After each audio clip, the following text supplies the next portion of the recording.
मेरा भी एक सवाल है। पूछो। कि इमरजेंसी में थी मैं और एक पेशेंट आई वहाँ पे और उसका जो पल्स रेट था वो 160 से 170 के बीच में था, लेकिन मैं समझ नहीं पाई कि इसको मैनेज कैसे करना है। अच्छा सवाल है। कई बार ऐसा होता है कि इमरजेंसी में हमारे पास एक मरीज आ रहा है जिसकी दिल की गति बहुत तेज चल रही है। दिल की गति तेज चलने को क्या कहेंगे? टेकीकार्डिया। टेकीकार्डिया। दिल की गति धीमी चलने को क्या कहेंगे? ब्रेडिकार्डिया। तो अगर हमारे पास मरीज आए जिसको टेकीकार्डिया हो रहा है या पेल्पिटेशन हो रहा है, धड़कन बढ़ी हुई है, तो उससे भी सबसे पहले हम हिस्ट्री लेने की कोशिश करेंगे कि ऐसा तो नहीं है कि कोई इनको हार्ट की बीमारी हो, कभी इनका ईसीजी पहले तो नहीं हुआ। मरीज से पूछेंगे कभी आपकी धड़कन मिस तो नहीं होती है, पेल्पिटेशन तो नहीं होता, मिसबीट तो नहीं हो रही, पहली बार हो रहा है, ऐसा बार बार होता है, ब्लड प्रेशर, डायबिटीज, थायराइड की कोई बीमारी तो नहीं है। मोटी मोटी बात हम समझेंगे। टेकीकार्डिया, पेल्पिटेशन के क्या क्या कारण हो सकते हैं? सबसे पहला कारण हो सकता है कि मरीज डिहाइड्रेटेड हो। अगर मरीज का बीपी कम होगा तो कम बीपी को कंपेंसेट करने के लिए दिल तेजी तेजी से धड़केगा। दिल तेजी तेजी से धड़केगा तो पल्स रेट बढ़ जाएगी, है ना।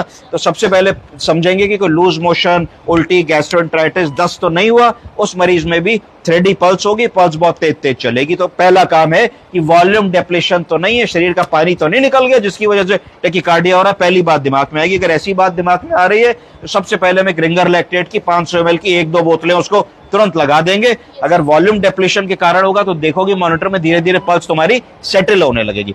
दूसरा कारण, इन्फेक्शन या सेप्टिसीमिया अगर हो रहा होगा और उसमें भी बीपी लो होगा और उसमें भी मरीज को पल्स बहुत ज्यादा होगी। अगर वैसी सिचुएशन होगी तो बहुत ज्यादा फ्लूइड नहीं लगा पाएंगे, क्योंकि इन्फेक्शन और सेप्टिसीमिया में फिर तुमको बीपी बढ़ाने के लिए दूसरा रास्ता इख्तियार करना पड़ेगा। इसका मतलब वेज़ोप्रेसर्स लगाने पड़ेंगे, ऐसी दवाएं जो ब्लड प्रेशर को सपोर्ट करेंगी, यानी कि डोपामीन, डोब्यूटामीन, नॉरएड्रेनालिन, वेज़ोप्रेसिन, एड्रेनालिन, इस तरीके की दवाएं। तो जैसे ही तुम इन दवाओं को दोगे तो कार्डियक फिलिंग इंप्रूव होगी। कार्डियक फिलिंग इंप्रूव होगी तो बीपी इंप्रूव होगा और पल्स सेटल हो जाएगी। तीसरी कॉमन चीजें देखोगे, ऐसा तो नहीं कि मरीज को 105 बुखार है, मरीज जल रहा है तो भी बुखार आ सकता, पल्स बढ़ जाएगी, तो तुम उसमें कोल्ड वाटर स्पंजिंग करोगे, बुखार की हिस्ट्री लोगे, समझोगे कि भाई कब से बुखार आ रहा है, क्या आ रहा है, क्या नहीं आ रहा है, क्या पट्टी करने से बुखार कम हो रहा है। इसमें भी फ्लूइड का रोल है, हाइड्रोथेरेपी का रोल है। अगर मरीज को ठंडे पानी की चद्दर से ढक दोगे, माथा पोछोगे, करोगे, पंखा चला दोगे, बर्फ से पट्टी करोगे तो भी उसकी पल्स जल्दी से कम हो जाएगी।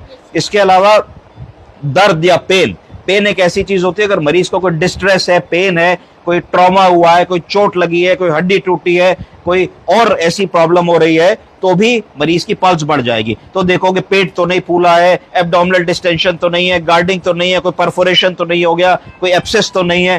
पैरों में कई बार ऐसा होता है, बुजुर्ग लोग आते हैं उनके पैरों में बड़ी सूजन होती है, डीवीटी होता है, छुओ तो पैर गर्म होते हैं, पैर में इन्फेक्शन होता है, सेलुलाइटिस होती है। तो समझने की कोशिश करोगे कि इंस्पेक्शन के बाद कि मरीज में ऑन दी होल 3 मिनट में अगर तुमने मरीज को ऊपर से लेके नीचे तक देखा तो आंखें साफ है कि नहीं, मुंह साफ है कि नहीं, ओरल कैविटी क्लीन है कि नहीं, नाक में कोई सीक्रेशन नहीं, चेस्ट वॉल कैसी है, रेस्पिरेटरी साइकिल कैसी है, डायफ्राम रेज हो रहा है कि नहीं, पेट फूला है कि नहीं, एब्डोमेन कैसा है, थाइस कैसी है, लेग्स कैसे हैं, सूजन है कि नहीं, पेरिफेरल पल्सेस मिल रही है कि नहीं। इतनी सब चीजों को इंस्पेक्ट करके तुम एक निर्णय ले पाने की स्थिति में होगे कि तुम्हारे मरीज की पल्स क्यों ज्यादा है और क्या करने से उसको, जब तक तुमको मदद नहीं मिल रही है, तुम उसकी मदद कर सकते हो। समझ गए?